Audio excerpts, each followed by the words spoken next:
Hey YouTube, this is Firewizard23 and welcome to the end game of Quest for Glory 4 in the Shadows of Darkness. So we have this strange creature down here, and I hate chocolate pudding. But he also has this weird book, and we probably want to get a hold of that book. Can we levitate down? We can. Now it's time for boss time! Against this weird creature.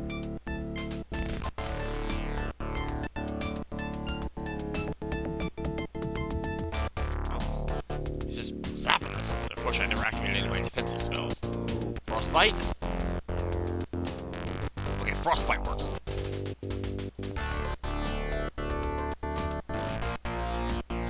Throw Frostbite at him.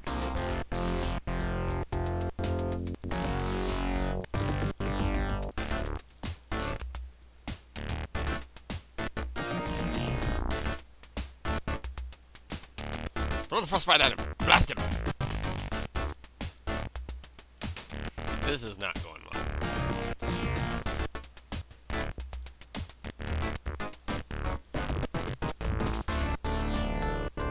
I gotta blast him before he can shoot. Ah!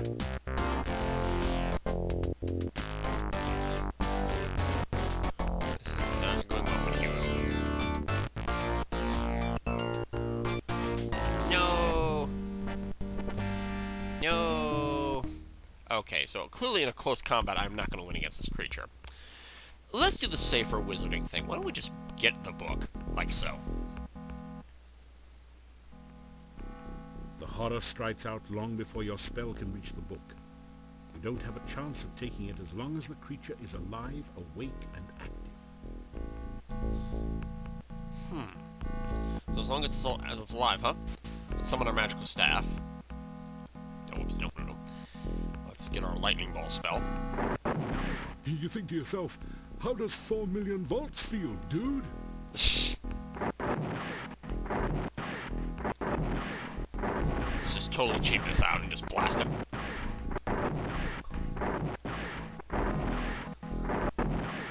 Lightning blast! Lightning blast! Let's have fun with. The slimy, tentacled beast thing from the depths of the underworld is but a carcass now. It also has less adjectives. Yeah, it says it let out a final scream before it died. Yeah, but that thing is hard. It's difficult to fight as a wizard. Let's grab the book. Your spell travels down to the cave floor and draws up a large, well-worn book. It seems to be a nobleman's diary.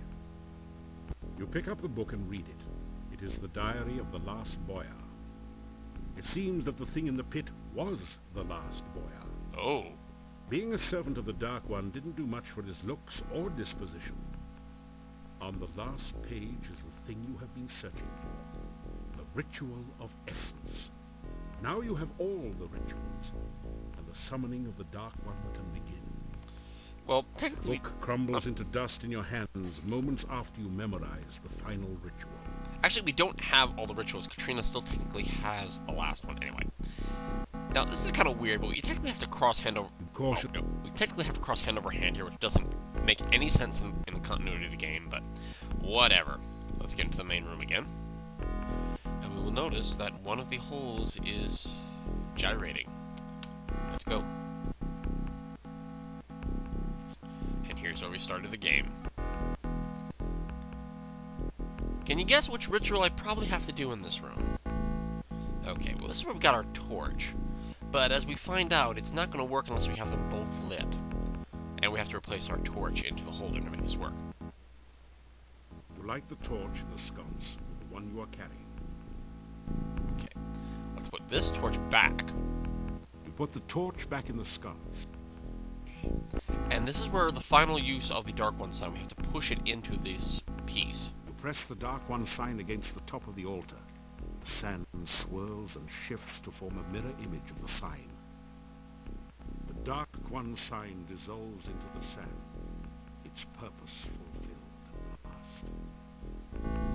And the last thing we must do is the Ritual of Bone. Let's do it. That didn't... Oh. You unroll the scroll containing the bone ritual. The words are visible at last, and you begin to perform the ritual. Ya, Avuzel, Dark One, come!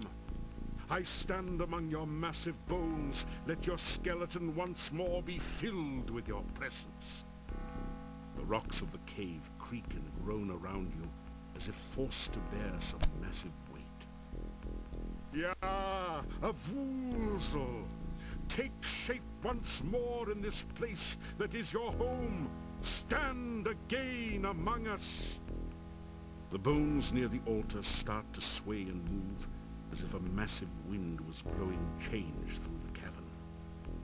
Ya, Avuzel, Dark One, come. As you complete the ritual, the scroll turns to dust in your hands. Suddenly you realize that the nearest bones have formed into a cage and are closing around you. Ah, we're trapped! Unfortunately, a fighter would be strong enough to smash these bones, and a thief would be quick enough to simply avoid them. We'll need to figure out the wizard's solution. But I do want to mention something kind of interesting here. I think the implication of the things we're going to see in the preceding rooms is, I believe, to summon the Dark One actually requires pretty much the life of a disciple to do it. I think that's kind of why these rooms are almost set up the way they are. Remember back in the creative casting book we saw in the Adventurers Guild, it mentioned that you can use alternative flame and frost spells to make something brittle and break. So let's heat this up. The bones momentarily glow red hot. Your spell has softened them a little. Let's go ahead and use Frostbite to chill them now. Your Frostbite spell has frozen the bones. They're still strong and solid. Let's use the fire spell again. You reheat the brittle bones with your flame dart, softening them once more. Let's use the Frostbite again. That did it.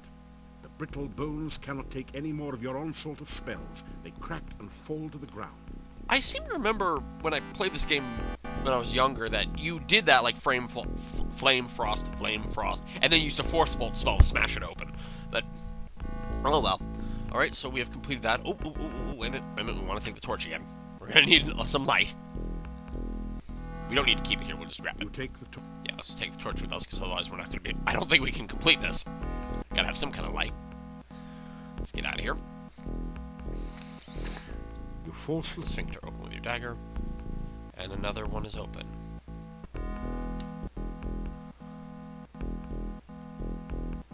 Let's go. To this room. This room's kind of interesting. You are in an eerie cave that appears to have been formed by red lava. It's a long way down to the pits between the narrow passageways. Let's save.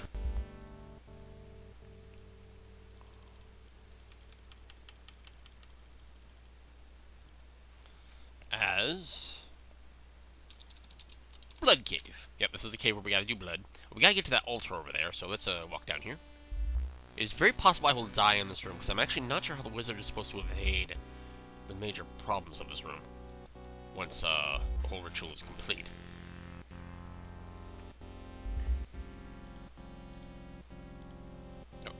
Oh, there we go, okay.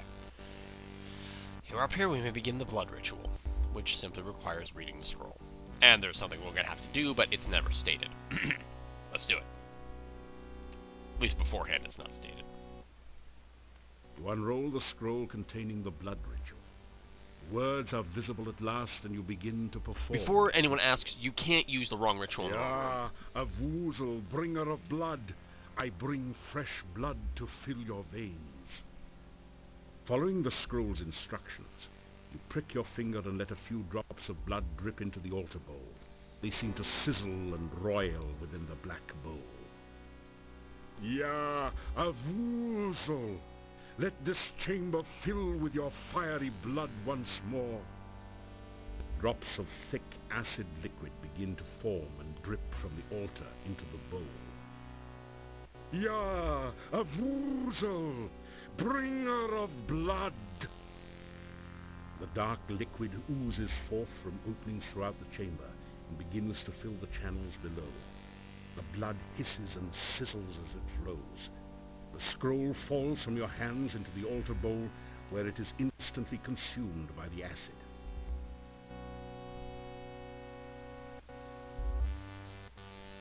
A thick, putrescent liquid now oozes and flows through the cave. Looks highly corrosive and in general like something you'd best avoid. Alright, this is where we get kind of interesting, because I do not know how the wizard is supposed to get out of this. I have a theory. Because I tried one thing before and ended up dying. No, that's not right, no. Be right back. Okay, we're back. I redid the ritual. Let's just save over the blood cave save. Okay, let's see if we can figure this out. Okay. I know you can get up here, but that doesn't... And you flip, which you technically shouldn't be able to do. Can I use my force bolt spell to knock this down? No, my force bolt spell doesn't work. It's too... You can't reach the... Can I levitate? Levitate just takes me down.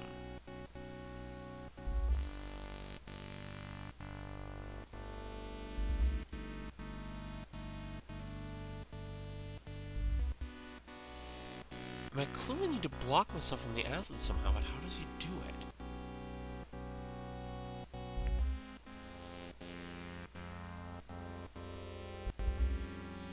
Can I, like, freeze it in some way? The acid here won't stay frozen with fresh, hot acid blood flowing into it.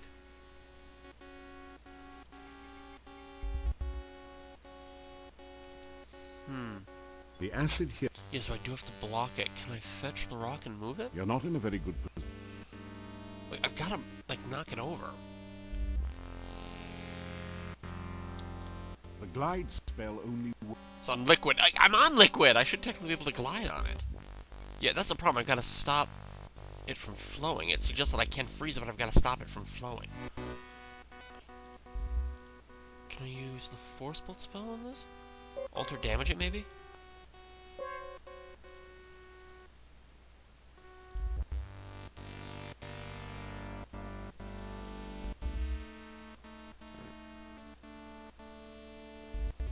Calm the room down? Does it calm the blood flow? A feeling of peace And tranquility. That doesn't help.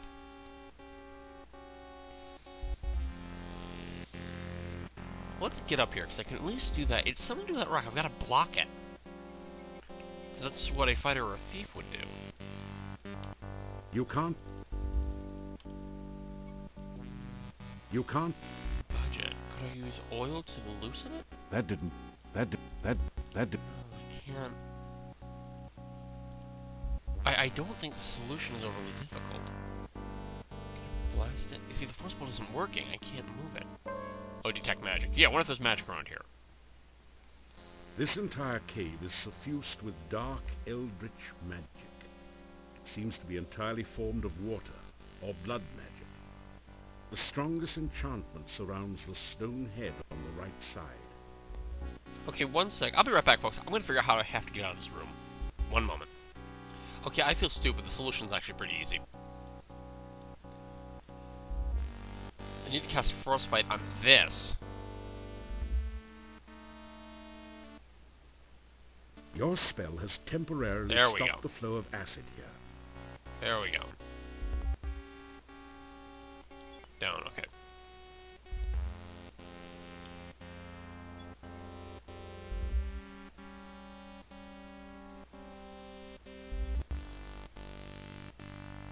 Quickly get through here before the acid restarts.